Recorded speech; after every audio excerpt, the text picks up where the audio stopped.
mirad, esto es una tapa de balancines de un coche que, bueno, pues está rajada y le han hecho una reparación, pero esto no sirve, ¿no? Ha circulado con un aceite 1040 normal, se le ve la suciedad, bueno, tiene exceso de suciedad por varios sitios, pero esta suciedad marrón que no sale, es como un óxido, sale pero cuesta, es normal en las tapas de balancines. Y esta, una tapa de balancines después de circular con aceite Castrol 1040 Ultra Clean.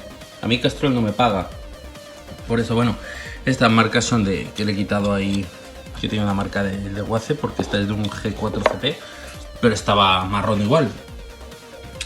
Pues el Ultra Clean desincrusta todo, es que lo deja hasta los rincones limpitos. Increíble, ¿eh? Esta no se ha limpiado ni con Karcher ni nada de eso. La ha limpiado el propio aceite del motor. Bueno, ahí se ve algún poquito de residuo en las esquinas, pero eso es.